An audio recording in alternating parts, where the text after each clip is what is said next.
Welcome to Creamer Media's Resources Watch, a weekly video roundup of the events and people making and shaping the news in the mining industry.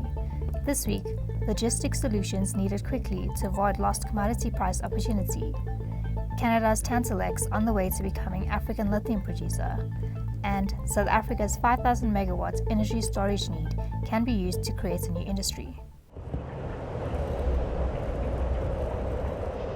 While there is commitment from state rail enterprise Transnet to find a solution to bulk commodity logistical disruption, the issue is time, as the challenges need to be overcome with the necessary speed to avoid South Africa continuing to lose out on decent commodity prices.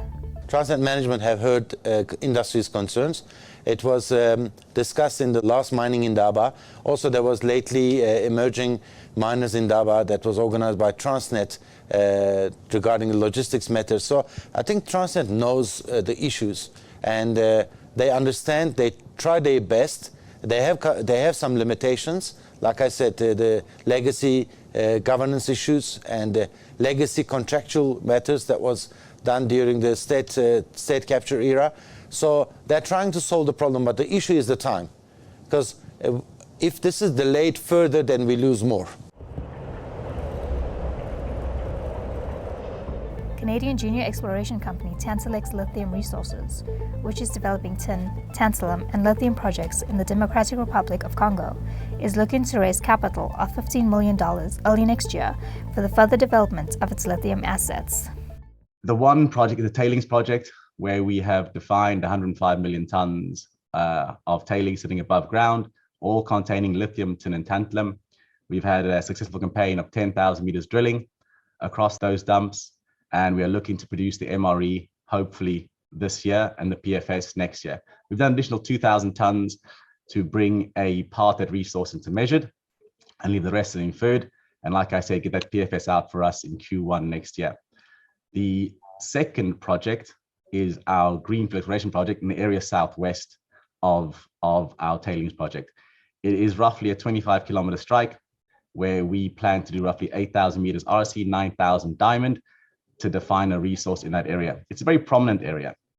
Obviously, if you've known AVZ, we are their direct neighbors and we are caught in that pegmatite corridor. We see outcrop pegmatites along the strike. We've done the geochem work, we've done the aeromagnetic work, and we're looking to develop the area southwest. The third project we have within our group is a alluvial tin and tantalum project. There we've defined in an old river bed formation, we've defined roughly 2.7 million tons at 0.3 metal contained, and we're looking to bring the production into Q3, Q4 this year, which allows to be positive cash flow going into 2023, which obviously allows us to look after our shareholder value and not dilute any of the shareholders looking to raise additional capital in 2023. So that'll produce roughly 1,400 tons of tin concentrate per year, roughly 220 tons of tantalum concentrate per year. We have an agreed offtake for that already. We also have the funding in place for the exploration. So we are looking to move pretty quickly on these projects going forward. South Africa's 5,000 megawatt renewable energy storage requirement is seen as providing the critical mass for the creation of a new local energy storage industry that will have the potential to export into the growing global market for energy storage solutions. With South Africa, we've got the resource base for battery metals, right? Whether it's lithium or vanadium flow batteries, we've got abundant resources. We've got processing infrastructure, which is critical to develop the value chains. And, this is a great opportunity for the country to be developing greater localization strategies and taking advantage of the kind of demand that we already have in South Africa. I mean, 5,000 megawatt is huge. So now you've got the resource base, you've got the processing infrastructure, and you've got a local demand for energy storage. Use that to create an industry, right? And to own the value chains.